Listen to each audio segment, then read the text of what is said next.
Respected Imam, brothers and sisters, here at Hotel De Palma in Ampang Point. Don't forget, it's Ampang Point. When you come from different parts of the world to stay here, don't go to the other hotel in Malaysia.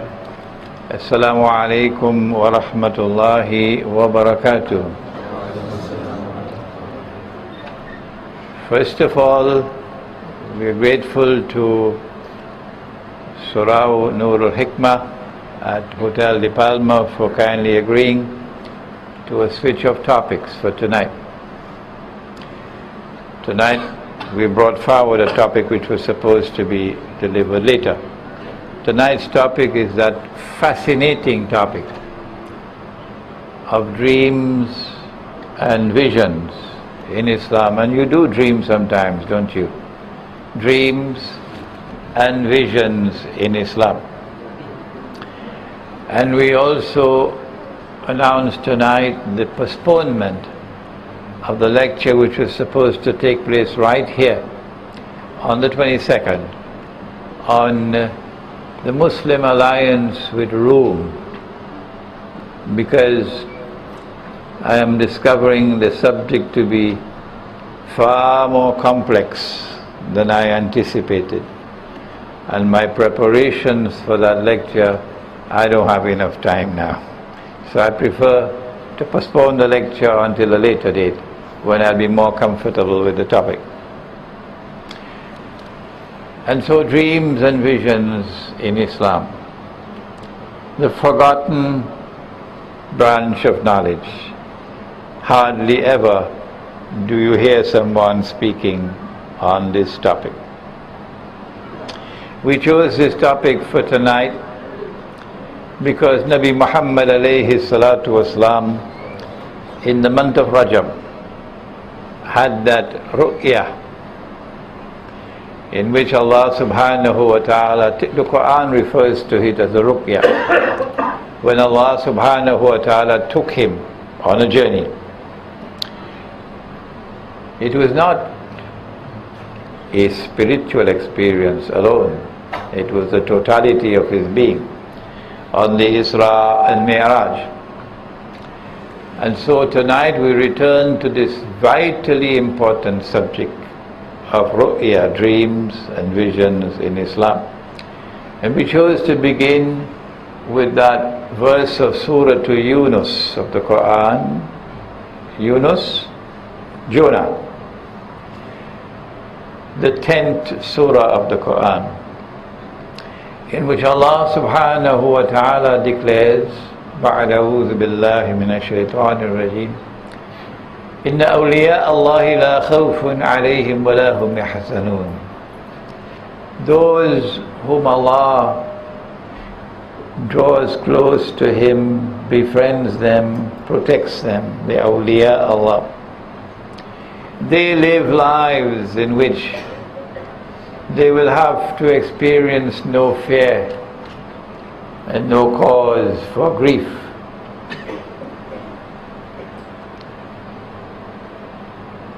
الَّذِينَ آمَنُوا وَكَانُوا يَتَّقُونَ. These are a people who had faith and who also had taqwa, the fear of Allah, the consciousness of Allah in their heart. And for them Allah says, لَهُمُ الْبُشْرَى فِي الْحَيَاةِ الدُّنْيَا. For them there are good news, glad tidings in the life of this world. وَفِي الْآخِرَةِ, and in the hereafter as well, glad tidings and good news for them. لا تبديل لكلمات الله. And when Allah gives His word, Allah keeps His word. Allah's word never changes. ذلك هو الفوز العظيم. When you get glad tidings and good news, that's the supreme success. Nabi Muhammad sallallahu ta'ala alayhi wasallam, in explaining this verse of the Quran, said that the bushra, the good news, the glad tidings that come to those who are His faithful servants, Allah's faithful servants, that good news and glad tidings, that mubashirat, comes as ru'ya sadiqa and ru'ya salihah. Good visions and true visions, and good dreams and true dreams. And about good dreams and good visions, and true dreams and true visions, he said something more vitally important for this age, that I recognize and you recognize as the age of Dajjal, but others don't. Sadly so. You cannot explain the reality of the world today without reference to Dajjal, the false Messiah. If you attempt to do so, you're just whistling in the wind. That's what I have to say to them. Any rational person, any person of knowledge would know that you cannot explain, you cannot penetrate the reality of the world today to explain events which are unfolding constantly and which are also about to unfold. Events in which the state of Israel and the Zionists and the Anglo-American Judeo-Christian Alliance and NATO are playing a central role. You can't do it without reference to Dajjal, the false Messiah, who sees with one eye, who has external sight, but is internally blind. And Allah subhanahu wa ta'ala has given to us Surah Al-Kahf of the Quran as the surah par excellence, the surah, the only surah with links to Dajjal, about which the Prophet himself alayhi salatu wasalam has confirmed. Recite the first 10, recite the last 10 verses of Surah Al-Kahf, and you will get protection from the fitna of Dajjal, who sees with one eye. This is epistemology, the branch of knowledge which studies knowledge. And in this surah, Allah gives us the answer to Dajjal. And he is Khidr alayhi salam. And Khidr alayhi salam is the model of Islamic scholarship in Akhirul Zaman. The Islamic scholarship which can penetrate and recognize the reality of the world today, and which has the capacity to respond to it appropriately. That model of a scholarship, that man who is the teacher of a prophet, is Khidr alayhi salam. And he receives knowledge directly from Allah. وَعَلَّمْنَاهُ مِن لَدُنَّا عِلْمًا. There are those who have a methodology, and I have to come back to it again and again and again, because somehow I'm failing in impressing them. I'm failing. A methodology which says that there is no more knowledge to come from the Quran and from the ahadith of Prophet Muhammad alayhi salatu wasallam, other than that which has already been given by the Messenger of Allah and by his companions, the early Muslims. No new knowledge is to come. No new knowledge is to come which can explain whatever is in the Quran and whatever is in the Hadith. And yet, listen to a Hadith that you hardly ever hear, from the mimbar or outside the mimbar. The Prophet said, sallallahu ta'ala alayhi wa sallam. Have you ever heard it before?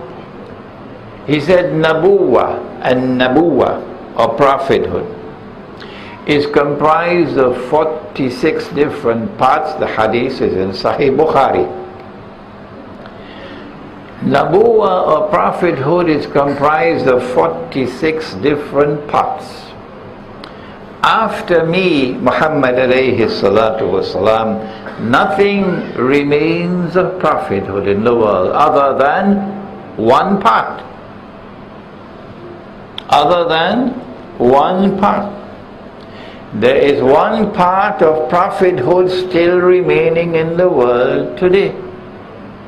Should we not bow our heads in humility and in gratitude to Allah, who in His kindness has still left into the world, still left with us in the world, one part of prophethood, the forgotten path, the forgotten part of prophethood that no one talks about. Tonight here in De Palma, we remind ourselves. He said that one part of prophethood still remaining in the world is a ru'ya sadiqa and a ru'ya salihah.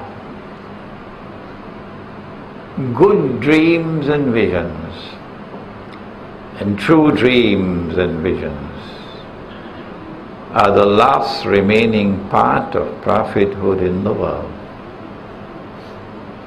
And how can you say that there is no more knowledge to come? That's wrong methodology.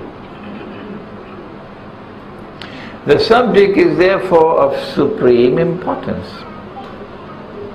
The Quran itself addresses the subject of dreams and visions, but we need maybe 2-3 hours to take you through all the verses of the Quran pertaining to dreams and visions.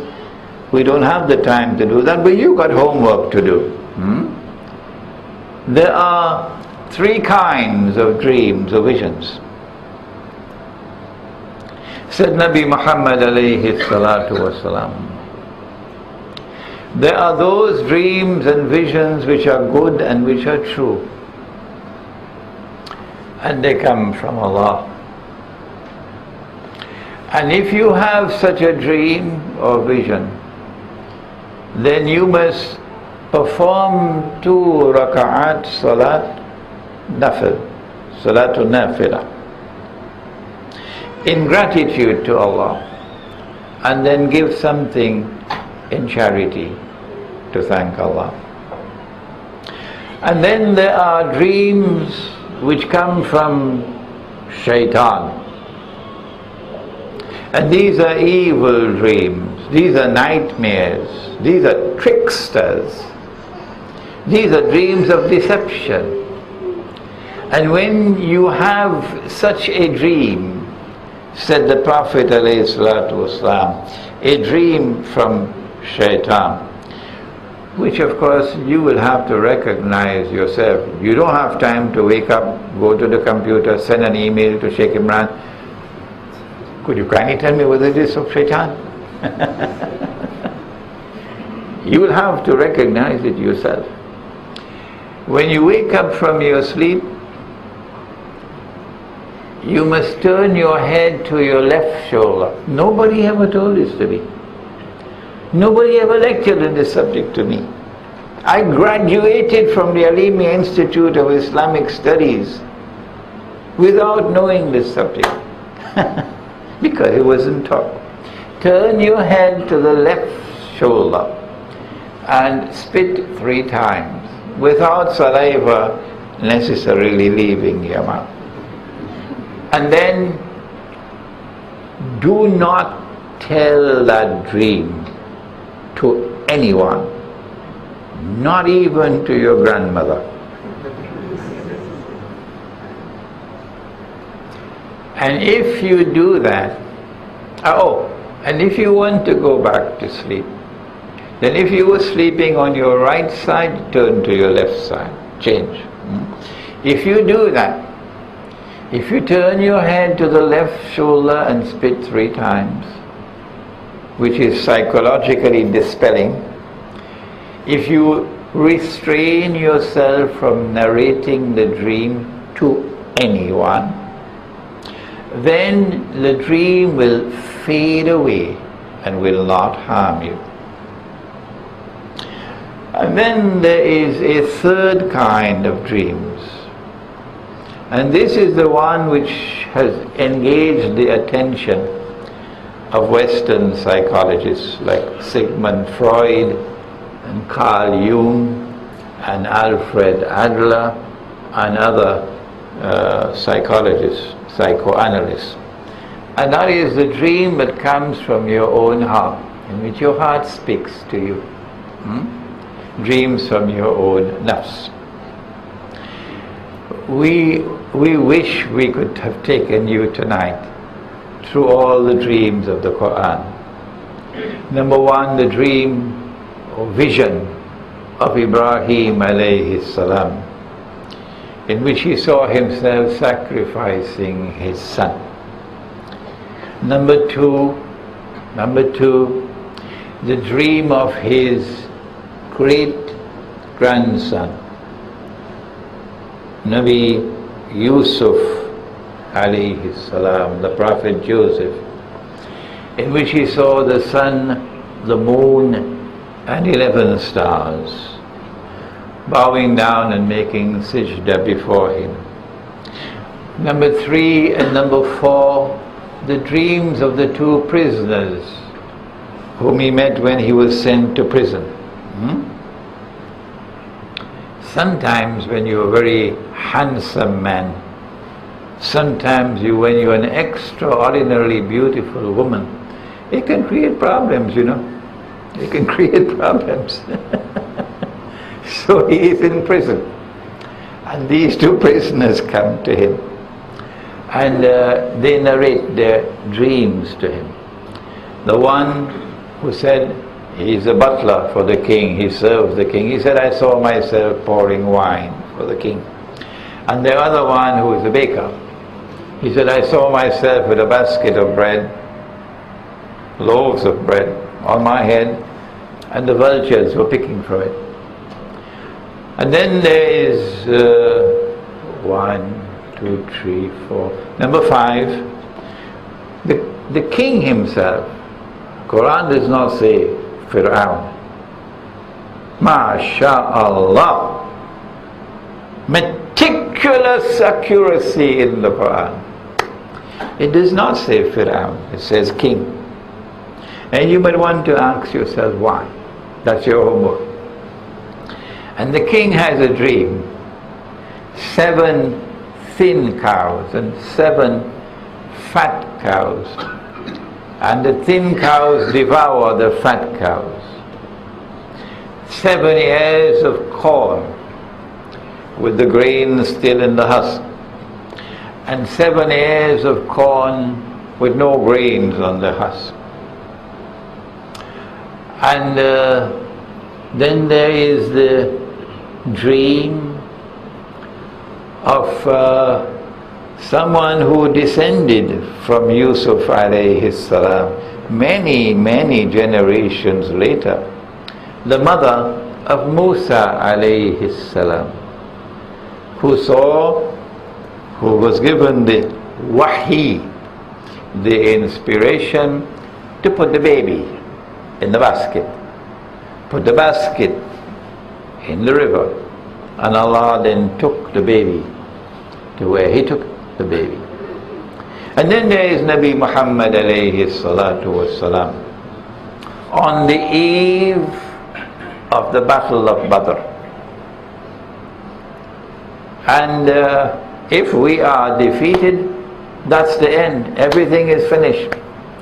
All the 13 years in Mecca, all the 18 months in Medina, everything will be gone at this moment. Then communicated, which restored morale.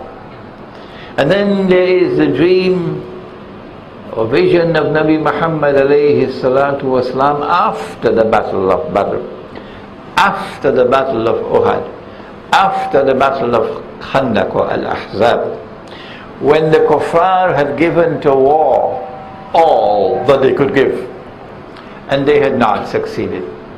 And you now have a military stalemate. And that military stalemate opened the door of opportunity, political opportunity. The Nabi Muhammad ﷺ is given a dream. Then other time when we are at war with Makkah, he saw himself making tawaf around the Kaaba. And so he gets up and he announces, I'm going. And this led to Hudaybiyah. And to what happened after that, we don't have the time. Are these all the dreams in the Quran? Or is there any more? I believe we have exhausted them. But I don't have the time. It draws tears to my eyes that I don't have the time to analyze these dreams for you. I have written a book on dreams in Islam. Unfortunately, we are out of stock. All my other books are outside there, but not this book. But if you go to the internet or you go to my website, you can read the book, in which there is an analysis of these dreams, each one of them. A true dream or a true vision can also be one in which you see Prophet Muhammad alayhi salatu wasalam. He said, Man ra'ani faqad ra'al haqq. Whosoever sees me has truly seen me. Whosoever sees me has truly seen me. For shaitan cannot take my form. I will refrain from analyzing this statement as well for purposes of time. Good dreams and true dreams can be dreams of prophets. Good dreams and true dreams can be dreams of Jannah. Sometimes a dream of Jahannam comes your way to wake you up, like that 17-year-old Egyptian boy who was wayward, wasn't listening to his father. When I met him, he was working at the United Nations in New York, and he sat down with me and narrated his dream. He wasn't performing his salat, and he went to sleep, and in his sleep he saw a very vast field, and he saw multitudes and multitudes of people. But what happened to them? Have they gone mad? He saw them tearing their clothing and tearing their hair and beating their chests and flinging their hands up in the sky and throwing themselves down on the ground. Men and women with no care about whether they expose themselves or not. And they're sweating like horses. And they're begging and begging and begging Allah for forgiveness. And he suddenly realized, to his horror, that this was Judgment Day. That he was seeing Judgment Day, and that he would have to face the same. And when he woke up, his entire body was wet. The fright was so great, and he felt tremendous hunger. He could do nothing else but get out of bed, go to the shop, buy some food and eat it quickly. And then back again in the bed as though something was pulling him back into the bed. And as he got back in the bed, he fell asleep and the dream came back and continued from where it left off. He said, when I woke up, from that day to this day, I have never missed a salat. His life changed. His life changed. And so a dream, a good dream, can be a wake-up call. A wake-up call from Allah. But good dreams and true dreams are not just dreams and visions of people. No. Dreams and visions can come to those who are struggling in the path of knowledge. Every major scientific discovery in the scientific and technological revolution that we have experienced these last 300, 400 years, every major breakthrough in the scientific and technological revolution has come to a scientist who has planted and planted and planted, and then suddenly, insight, and an answer comes to him through insight. And this is why Allah says in the Quran, وَأَلَيْسَ لِلْإِنسَانِ إِلَّا مَا سَعَى. You cannot reap if you do not plant. The only people I know of who reap without planting are banks. How can they reap when they do not plant? Tell them they are reaping what others are planting. They are reaping what others are planting. And they will pay a bitter price for that. And so you have to struggle. You have to struggle if you are to receive this gift of Bushra. And in that struggle, you go to the Quran and you go to the hadith of the Prophet alayhi salatu wasalam. And if Allah chooses, then Allah can bless you with continuing knowledge that's coming into the world, explaining the Quran and explaining the hadith as never before. Because the time has come for this knowledge to come. But when you get good dreams and good visions, be careful. Be careful of this mouth of yours. Because if you go and start broadcasting it on CNN, what's going to happen? Your dreams and visions are going to dry up. Dry up. So do not tell your dreams and visions to others with pride in your heart that I'm a big man. Secondly, do not tell your dreams and visions to every Tom, Dick and Harry. لا تقصص رؤياك على إخوتك فيكيدوا لك كيدا, says Yaqub alayhi salam to his son Yusuf. Do not tell your dream, your vision, to your brothers, even though they are the sons of a prophet of Allah. If they hear this vision of yours, they're going to plan to respond to it with evil. And so dreams and visions which are from Allah, good dreams and good visions, you do not tell to everyone. You share it only with those who love you, who will not harm you, and those who have been blessed by Allah with the knowledge of the interpretation of dreams and visions. The dream or the vision which comes to you from Allah, communicating information, does not necessarily have to come in a way which is plain, because Allah in the Quran tells us that the verses of the Quran are of two kinds.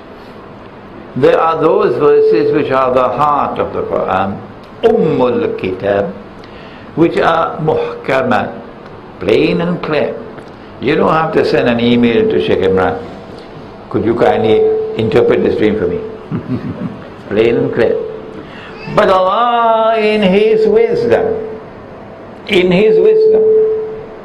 has chosen to also send in the Quran verses which are not muhkamat, verses which have to be subjected to ta'wil.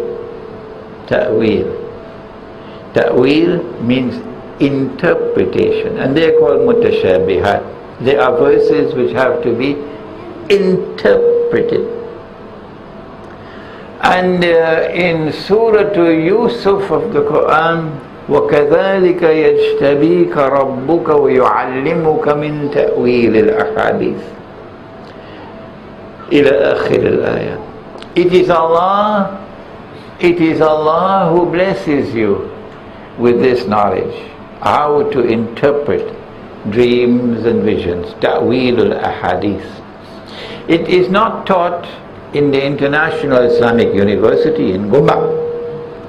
It's not taught in any university. No. No teacher can communicate this knowledge to any student. No. Imam Muhammad ibn Sirin's book is very nice to read, but that does not give you the meaning of your dream. No. The only way you can get knowledge of the interpretation of dreams is if Allah gives that knowledge to you. Allah blesses you with that knowledge. The knowledge which comes from true dreams and true visions has a status which must be respected. It is the last remaining part of prophethood in the world today. Before we proceed to the dreams which come from Shaitan, I would like to give you a few examples. And if Imran Hussein is boasting, Allah will take away whatever little knowledge he has.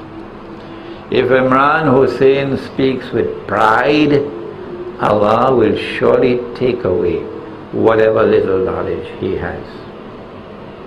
Having said that, here is a verse of the Quran in which Allah subhanahu wa ta'ala gives a command. بَعْدَ أَعُوذُ بِاللَّهِ مِنَ الشَّيْطَانِ الرَّجِيمِ يَا أَيُّهَا الَّذِينَ آمَنُوا, O you who have faith in Allah, لَا تَتَّخِذُوا الْيَهُودَ وَالنَّصَارَى أَوْلِيَاءَ. Do not take the Jews and do not take the Christians as your friends and allies. Stop. Go to the respected books of tafsir and read what is there as explanatory. Tafsir is explanation of this verse of the Quran. Read it all. And now listen to what I am asking. Is Allah speaking about all Jews and all Christians? Or is He speaking about some Jews and some Christians? An important question. When I go to the rest of the Quran, it becomes clear, without doubt, that Allah could not be speaking about all Jews and all Christians. No. For example, in Surah Al-Ma'idah, وَلَتَجِدَنَّ أقربهم مودة للذين آمنوا الذين قالوا إنا نصارى. That you will most certainly find in time to come those who will be closest and dearest to you in love and affection and compassion will be those who say we are Christians. We have with us here tonight, I can't mention his name for security purposes, but he's a Frenchman. He's not Muslim. He's traveling from Southeast Asia to France. And he discovered about this lecture on the internet, and he stopped over in Malaysia to come to this hotel to attend this lecture tonight. And so you don't say all Christians are enemies and write them off. And you cannot be friends with a Christian. How foolish. Will we have in our midst tonight a Christian who has acted in this way? If Allah is not speaking about all Jews and all Christians, was she a Christian woman? The white American woman who went to Palestine. What was her name? Raquel Corrie.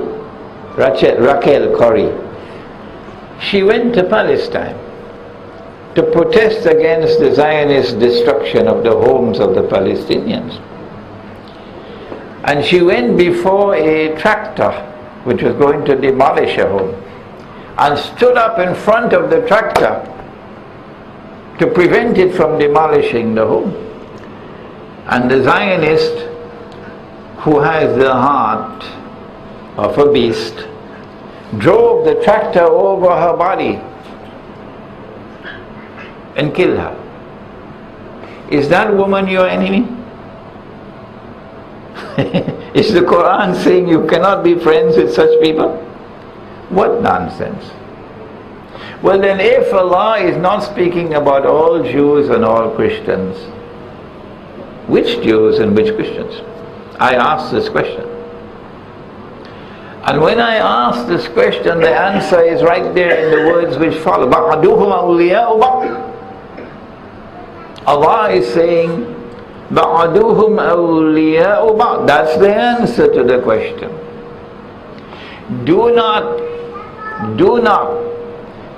take such Jews and such Christians as your friends and allies, بَعْدُهُمْ أَوْلِيَاءُ بَعْضٍ, who themselves are friends and allies of each other. The Quran is anticipating the emergence of a Judeo-Christian alliance, Judeo-Christian friendship and alliance. When that Jewish-Christian friendship and alliance emerges, do not be friends with them. That Jewish friendship alliance was never there when the books of tafsir were written. It's only in this modern age that it has now emerged. It is the Anglo-American Judeo-Christian alliance which has embraced the Zionism, which has NATO as its military arm. Allah is saying, do not be friends and allies of these Jews and Christians. وَمَن يَتَوَلَّهُم مِّنكُمْ فَإِنَّهُ مِنْهُمْ. And whosoever takes them as friends and allies, as the so-called mujahideen in Libya and so-called mujahideen in Syria, they're angry with me. I know they're angry with me. So-called mujahideen who entered into an alliance with NATO to overthrow the Libyan government. I am not a supporter of the Libyan government. What absolute nonsense. I have never been a supporter of the Libyan government or the Syrian government. What rubbish. Absolute rubbish. I'm talking about your alliance which is prohibited by Allah. And you would not listen to me. Here is an interpretation of the verse of the Quran which was never given before. And because it was never given before, this is the first time it was given, they will not accept it. They close their eyes, they close their ears, they close every single thing to this interpretation of the Quran. Why? Because it was never given before. New knowledge cannot come. How sad it is. So when new knowledge comes from the Quran, Allah blesses you with that new knowledge. Remember, this is not the Quran, this is not the Hadith. So this does not have the authority of the Quran and Hadith. No, this is a vision, this is an insight. And so when you have this insight, when this knowledge comes through this medium, the last remaining part of prophethood in the world, you simply communicate it to the people. And they have the choice if they wish to accept it or if they wish not to accept it. How much time left for the azan? Not yet. We turn now to the second kind of dreams and visions. And they are from shaitan, from Iblis, from Satan. And they have a specific purpose. Their purpose is to make your life miserable. Their purpose is to try to deceive you, is to try to misguide you. Like you have a dream or a vision and you are walking down the road, Pasamalam, in the night market, and there are very bright lights in the night market, and there were some youngsters playing football. And you stop by with your bag, with your groceries, your market stuff, and you're looking at them playing football. But then you notice, wait a minute, they're playing football with my head.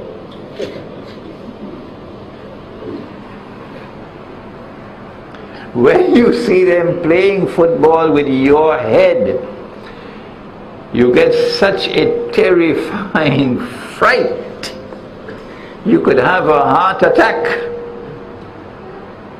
You sweat. You wake up terrified.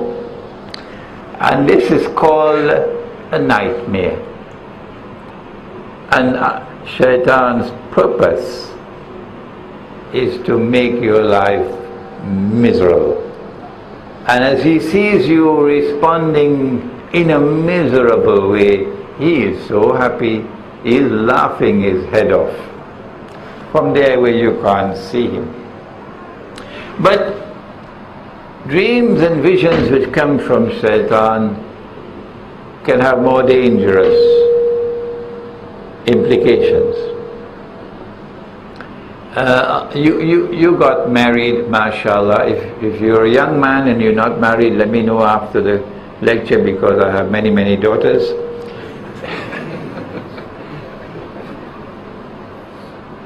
You got married, mashallah, and Allah gave you a lovely girl as your wife.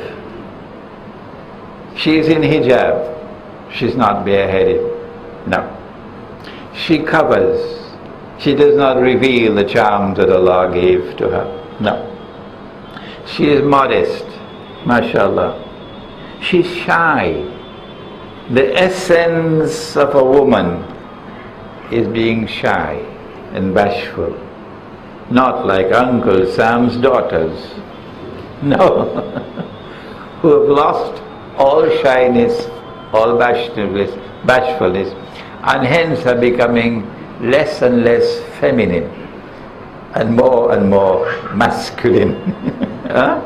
So Allah blessed you with a wife who performs her salat. She does not miss her salat. She protects in her husband's absence what Allah will have her protect. She is righteous. And you are living a happy life. It is as though a piece of heaven has fallen down on earth. And Shaitan then launches his attack. Is it time for azan?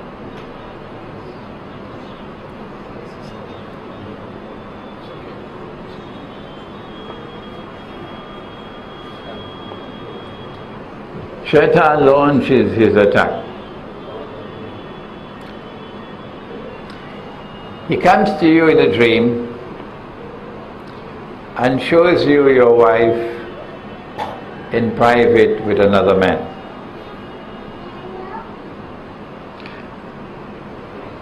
And you wake up in the morning and you're not pleased at all. And from your face she could see something is wrong. And you're talking to her in a very harsh way and looking at her. She asks, what's wrong? This is what I saw last night. Her heart begins to crumble. But she says nothing.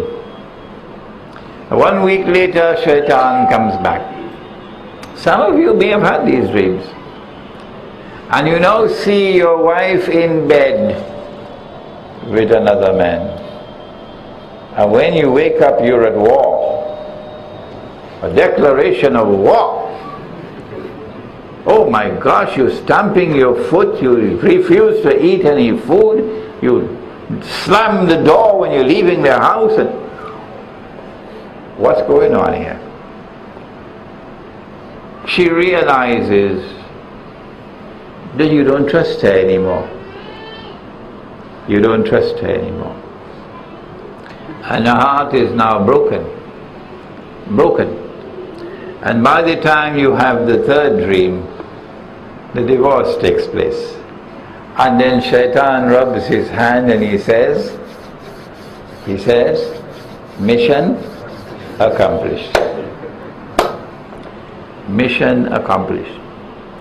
Because no one ever told you that the Prophet ﷺ spoke about dreams from Shaitan and how you should respond to them.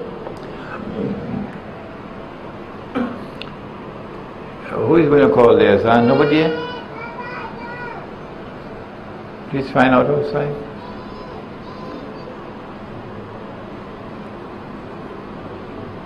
It is the time for the Azan, isn't it?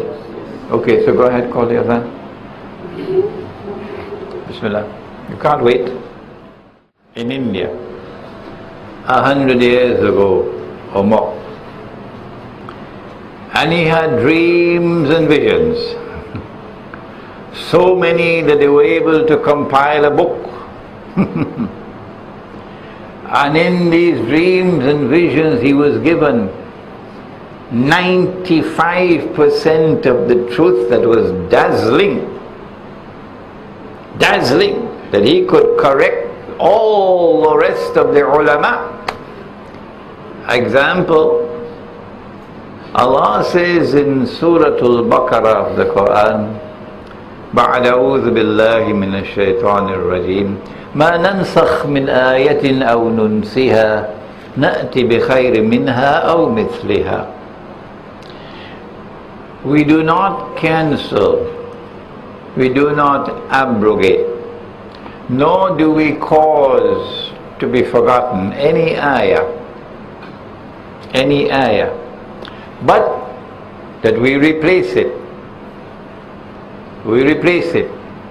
with that which is better or that which is similar, not different, better or similar. Because of this verse of the Quran, 99% of our scholars came to the conclusion that some verses of the Quran have cancelled and abrogated other verses of the Quran, and that some verses of the Quran have been forgotten, they are no longer in the Quran. When I heard that in the classroom of tafsir, I said to myself, because I couldn't say it to the teacher, what absolute rubbish. Can't say that to the teacher. Huh? What absolute rubbish. When the class was over, I went to the scholar, my teacher Maulana Dr. Muhammad Fadlur Rahman Ansari Rahimahullah. I said, Maulana, that's what they just taught me in the classroom. He said, they are wrong. And Mirza Ghulam Ahmad said the same thing. He said, no verse of the Quran has been cancelled and abrogated. And if any verse of the Quran is cancelled and abrogated, who has the authority to say so? Only he who was appointed to teach the Quran. Not Sheikh so and so and Sheikh so and so and Sheikh so and so. Huh? And Nabi Muhammad alayhi salatu wasalam has never declared any verse of the Quran to be cancelled and abrogated. And yet 99% of our scholars hold this belief.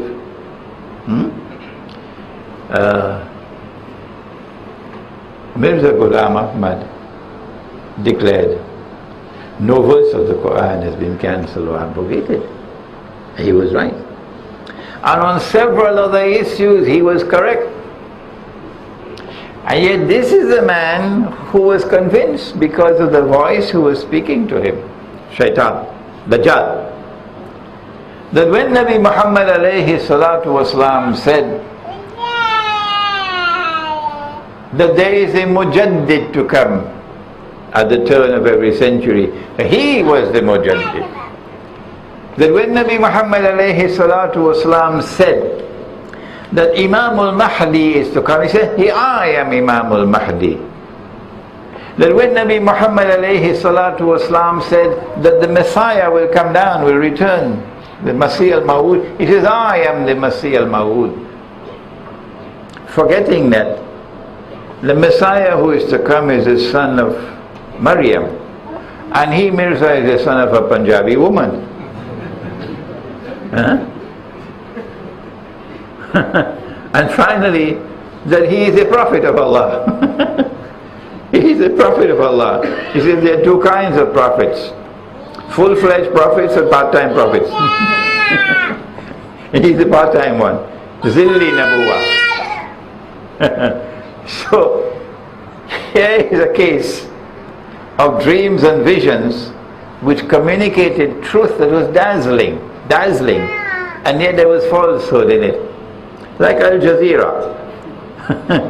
95%, you know, like the books of, what's his name, Harun Yahya, 95%, so that the 5% of poison can be slipped in.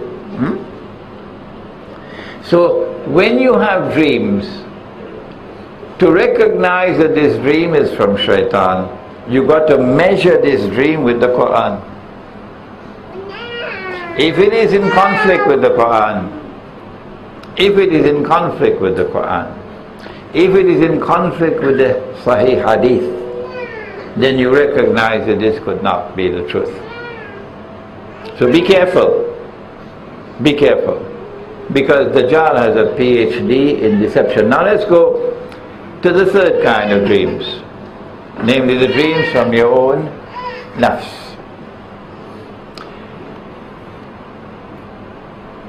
Sometimes Allah subhanahu wa ta'ala, in His kindness and compassion, chooses to heal.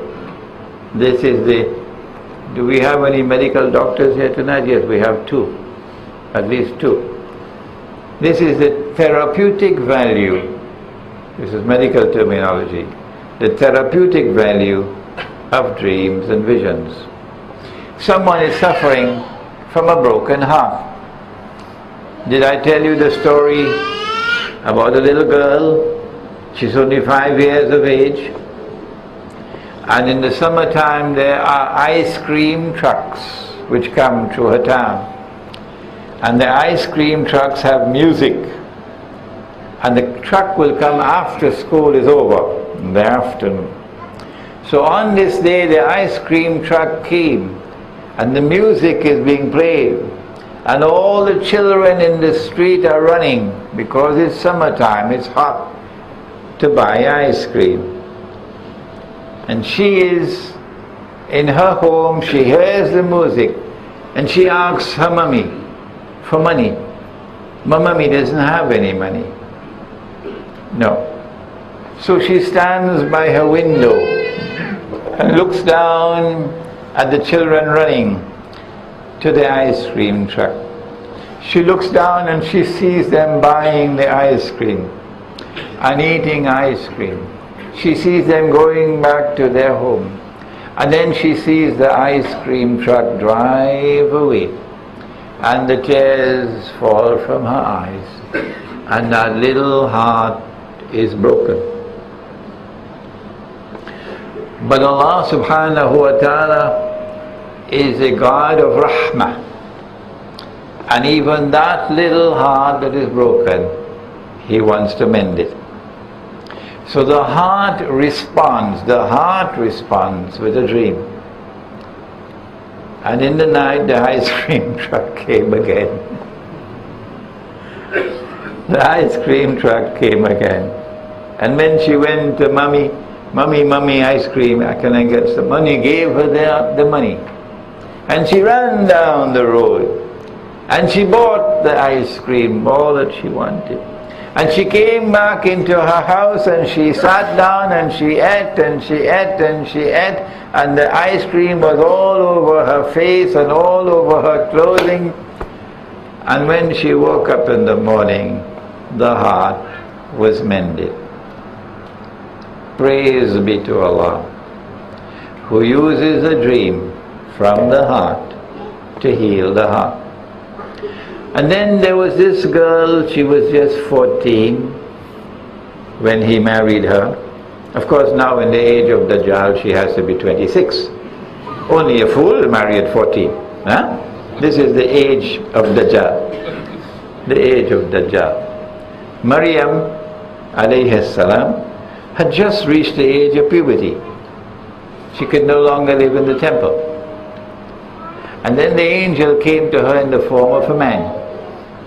And the angel communicated to her the news, you're going to have a baby boy. And she became pregnant. At what age? Not 22, not 24, not 26. She was just turned puberty. So she must have been about 13, 14 for the most. Aisha radiallahu ta'ala anha. And the hadith says, Sahih Bukhari, that Aisha radiallahu ta'ala anha said that Nabi Muhammad alayhi salatu wasalam married me when I was 6 and consummated the marriage when I was 9. That is in manifest conflict with the Quran.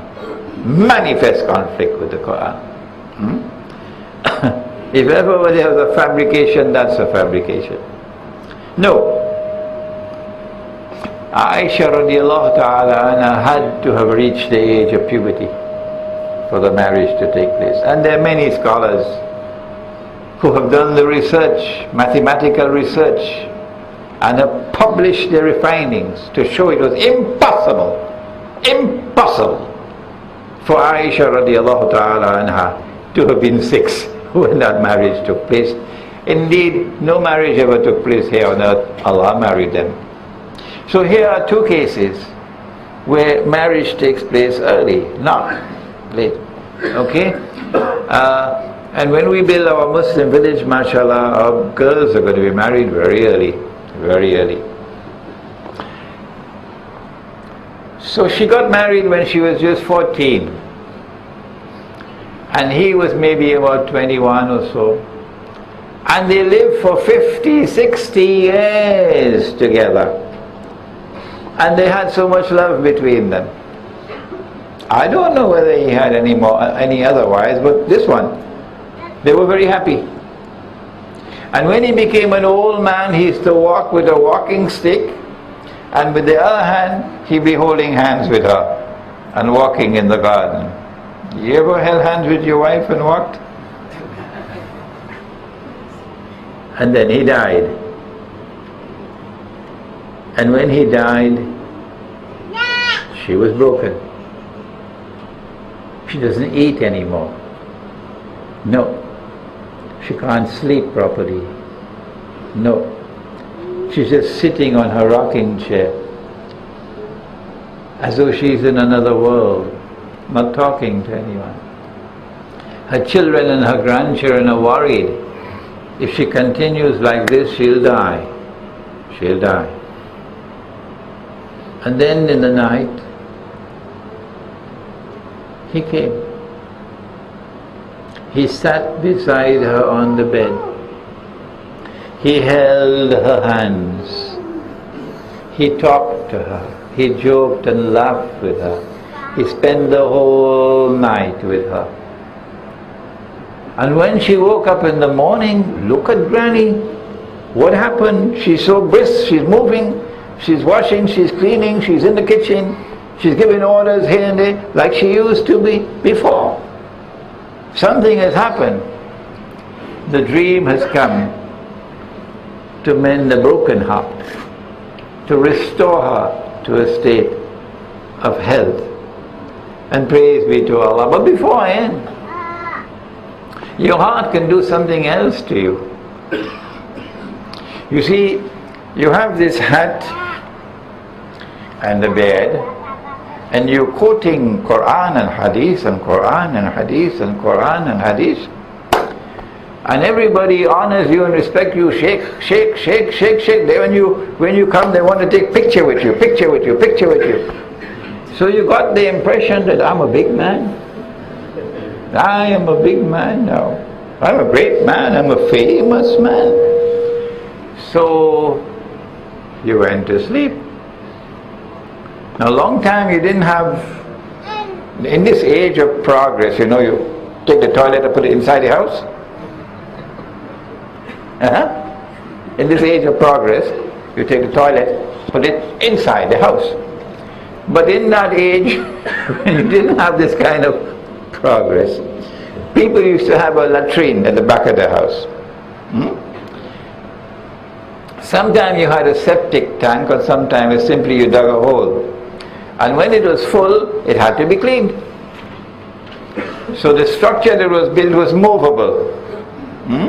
So you'll just get two men to move it, so the hole is exposed, and somebody will have to come with a bucket to come and take out all that stuff inside here. The latrine cleaner. So the big Sheikh, honored and respected, everybody wanted his photograph. And he saw himself in a dream. And this is his profession. He has to go to everybody's latrine and clean it. That was his heart speaking to him and saying to him, that is what the world thinks you are, but this is what you really are. This is your status. The knowledge of his status is communicated to him in a very private way, so it does not embarrass him in front of the people. It is meant to wake him up. You living in fantasy land, you better wake up. You're misguided. You're on the path to destruction, and your heart is speaking to you, so you better listen to your heart. This is why when I wrote my book on dreams in Islam, I said, tell me your dreams and I'll tell you who you are. Now finally, if you want to have good dreams and true dreams, what should you do? What should you do? Well, I am performing my salat, I'm fasting in Ramadan, I'm giving in charity and so on. What else should I do? I recite the Quran, yes. I am not committing zina. I am not drinking fire water. What should I do? Make sure that you take your evening meal early, between Asr and Maghrib, or immediately after Maghrib. Pakistan usually has dinner at 10 and 11 in the night. So Pakistan has a lot of problems now. Nobody has dinner early. So take your dinner early, your evening meal. Do not eat a mountain of food. No. Eat a moderate meal that can be easily digested. And then shortly after Salatul Isha, go to sleep within an hour and a half of Salatul Isha. But Sheikh, I can't do that. I normally sleep 1, 2 o'clock in the morning. I have to go surfing on the internet. I have satellite TV, I have this, that. No. You come to my home in Gumbak, you won't see a television set. I don't buy the daily newspapers. And you live a very nice life, huh? No television and no newspapers, not even radio. So, go to sleep early. And before you sleep, you make dua. Oh Allah, if you see any good in me, kindly give me a good dream. And if Allah is pleased with you, then Allah can bless you with good dreams. But I would like to suggest that when you make dua to Allah, don't keep anything haram on your person, like this piece of bogus and utterly fraudulent and utterly haram paper money. If Nabi Muhammad alayhi salatu wasalam were to come today and see this paper money, guess what he would say about it? If you do that, then Allah subhanahu wa ta'ala may bless you with good dreams and true dreams. ربنا تقبل منا إنك أنت السميع العليم وتب علينا يا مولانا إنك أنت التواب الرحيم برحمتك يا أرحم الراحمين آمين.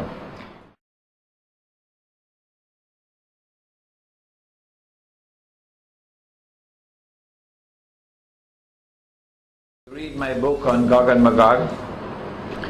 You see where I have consistently restricted myself only to our sources, the Quran and the Hadith, in my eschatology. I'm not unaware of the Christian eschatology, but I choose not to use that data in order to preserve my scholarship. I hope and pray there'll be others to come after me who will build on what I have built, inshallah, and who will then try to compare and contrast our eschatology with theirs, inshallah. Any more questions?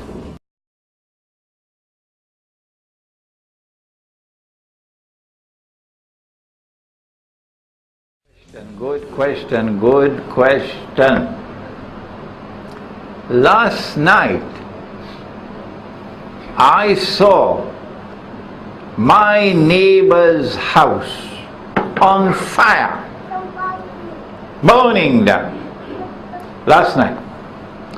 This morning at 10 o'clock, fire broke out. By 10:30, the fire brigades were there, but they could not save it, and the house burnt down. This is a true dream. Question: how could I see last night that which only occurred at 10 o'clock today? There is no answer from secular scholarship. There is no answer from secular scholarship to that question. The answer can only come from religion. What is the answer? The answer is that events exist before they occur. إنما أمره إذا أراد شيئا أن يقول له كن فيكون. Allah creates events. Having created an event, that event now has to transit the samawat before it can occur in this world of space and time. As it is passing through that transcendental world, the angel of dream gets knowledge of that event, and by Allah's command can communicate it to you, which is a true dream, the last remaining part of prophethood. But when angels speak amongst themselves, there's a surah of the Quran called Surah Al-Jinn.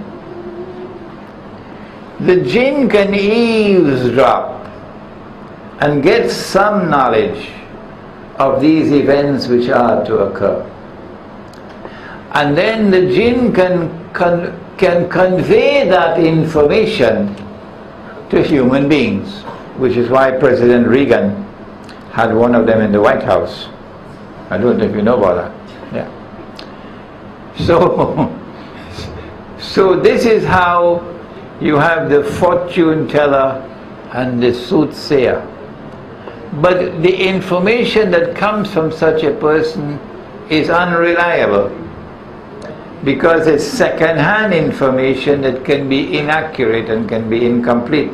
Man ra'a arrafan fasa'alahu min shay'in lam yuqbal lahu salatun 40 layla, said the Prophet alayhi salatu wasallam. If you meet someone who reads your hands and reads the coffee cup, the grains, and tells fortune telling what's going to happen to you in the future, who you're going to get married to, how many wives you're going to have, etc. Allah's messenger said Allah will not accept your salat for 40 days. And so the true dream, or rather the metaphysics of a true dream, is a very, very important branch of knowledge with which to prove the truth of religion. That the only way, everybody has a true dream sometime, everybody. The only way you can explain a true dream is this way. That there is a world beyond this world. There is an unseen world, al-ghayb. The event was created and it existed in al-ghayb. And then there's a surah of the Quran called Surah Al-Ma'arij, which speaks about the event coming down, stage by stage, until it manifests itself, it occurs in this world. This is the link between dreams and the samawat. Any other questions? Yes.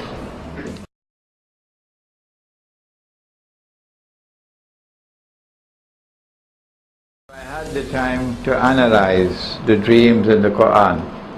I didn't have that time. This is your homework. You would have seen several true dreams in the Quran, several. Okay? And when you analyze these dreams, you see that a true dream can communicate news of an event which is to occur in the immediate future. And true dreams can convey news of events which are to occur in the distant future. True dreams can communicate knowledge of an event which is of direct relationship to you personally. But true dreams can also convey knowledge, news of an event which is of national importance, like 7 years of drought that will affect the entire region. And appropriately so, that dream does not come to an ordinary person, it comes to the king. If you are only getting nonsense in your dreams, nothing significant, and you wake up, you forget everything, nothing, then Allah does speak about such people. He says they have eyes and yet don't see, they have ears and yet don't hear, they have hearts and yet don't understand. They're just like cattle. They're just like cattle. The difference between cattle and the one who has eyes and yet can see is that Allah puts nur in the heart. But Allah will not put nur into the heart. يَهْدِ اللَّهُ لِنُورِهِ مَنْ يَشَاءُ. Allah will not put nur in the heart unless that heart qualifies for the nur. That heart must have faith in it. That heart must be polished. That heart must have oil. يَكَادُ زَيْتُهَا يُضِيءُ وَلَوْ لَمْ تَمْسَسْهُ نَارٌ. The purest oil possible, olive oil. You got to work for that. You got to stand up, show backbone. There are those who know they have backbones made of recycled paper. They say, no, I can't do that. I can't say that. If I do that, my business will collapse. If I do that, I won't be able to travel. They put me on a no-fly list. If I do that and speak like that, they're going to say I'm a terrorist. My friends are going to part from me. They might send me Guantanamo. قُلْ إِنَّ صَلَاتِي وَنُسُكِي وَمَحْيَايَ وَمَمَاتِي لِلَّهِ رَبِّ الْعَالَمِينَ. If you are a people who fast for Allah, Ramadan is coming, then you must be a people who will also live for Allah. Make sense? Those who live for Allah are people who will be willing to die for Allah. Yeah. These are the ones that get nur in their heart. Any more questions?